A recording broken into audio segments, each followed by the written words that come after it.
Hello there. Dr. Bill Crawford here, psychologist, speaker, author of 7 books, host of 2 PBS specials. We're going to bring you another tip on how to help you create the life you want. Specifically, how to use my life from the top of the mind philosophy to bring more clarity, confidence, creativity into everything you do.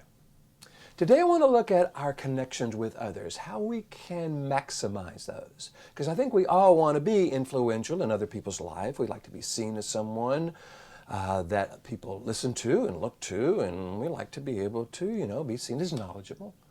And yet I think sometimes that can get in our way. There's a quote that I'm sending out to those 6,000 folks on my quote list, which, by the way, if you would like to receive one of my favorite quotes each week, it's free. All you got to do is go to my website, billcrawfordphd.com, or just Google Bill Crawford Ph.D. I'll come up on the first page. Hit the subscribe button, put your name and email address in, and each week I will send you one of these quotes along with a short video about how to apply it to life. So this is one of my quotes. It kind of goes like this. Talks about kind of the need to be right. It says, when our need to be seen as knowledgeable gets in the way of our ability to be seen as caring, our relationships with others suffer. When our need to be seen as knowledgeable gets in the way of our ability to be seen as caring, our relationship with others suffer. And I think that's important to those of us who want to have good relationships with people, who want to be able to engage people in a way where they see us as someone they want to listen to, someone they respect. And yet, sometimes when we have this need to be right, this need to be seen as knowledgeable, that can get in the way of that. This is a fancy way of saying, hey, people don't really care how much you know until they know how much you care. So why is that important? Why don't we have to care? Well, because until people can know that we really care about them, they're not absolutely sure that what we're saying is truly valuable for them. They maybe know how it's valuable for us, but hey, how is it going to be valuable for them? That's really what they're listening for. And I think the word that often gets in the way of us being effective is that word need to be right, need to be seen as knowledgeable. We all want to be seen as knowledgeable. Frankly, we all want to be right. But the whole idea of needing to be seen that way, I think, is what gets in our way. Because the word need means if this doesn't happen, something bad will happen. We need to breathe, we need to eat, we need to have a place to sleep. If all of that doesn't happen, there's a problem there. So that need drives us to make sure those things happen.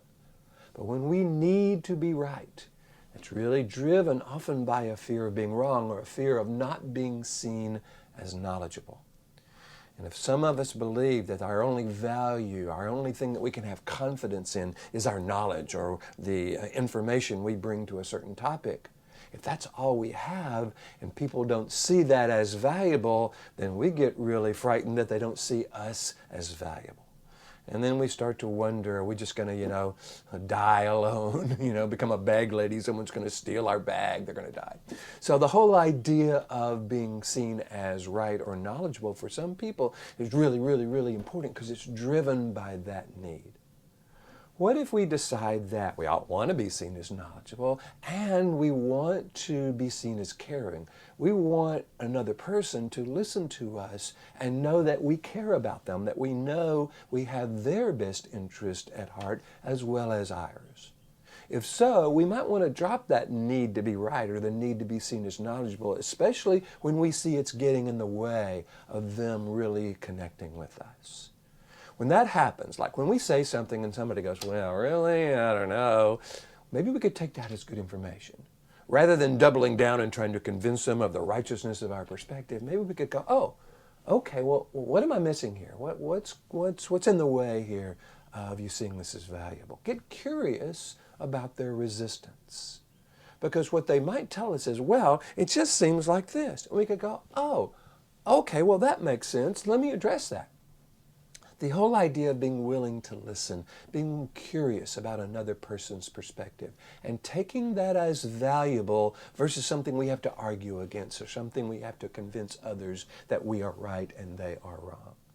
Because if connecting with others is really our highest purpose, versus just being right anytime, all the time, because frankly, we can be right in a vacuum and it's not that rewarding. We can sit in a room by ourselves and be right, but is that really the life we want to create?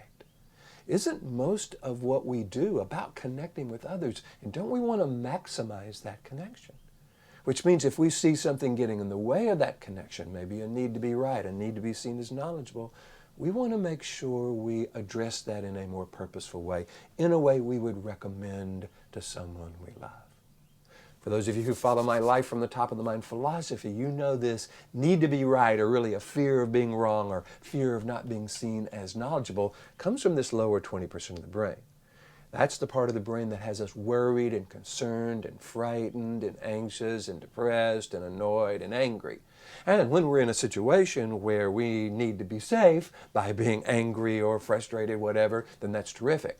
But when we're connecting with others, that's not a dangerous situation. That's not a fight or flight situation. We don't need to engage this lower brain in order to be successful. We need to engage what I call the top of the mind. This clear, confident, creative, curious, caring part of who we are. Because when people can see us as confident and caring, curious and knowledgeable, then they become really interested in what we have to say, and the connection with that person becomes stronger and more meaningful. Therefore, if you're wanting to make your connections with people stronger, more meaningful, more rewarding to everyone, I suggest we kind of look at this need to be right, this need to be seen as knowledgeable, and make sure we're not feeding that. You know, there's a quote that came to me a long time ago. It says, often it's not what we feel, but what we feed that creates our experience of life. We don't want to feed the need to be right.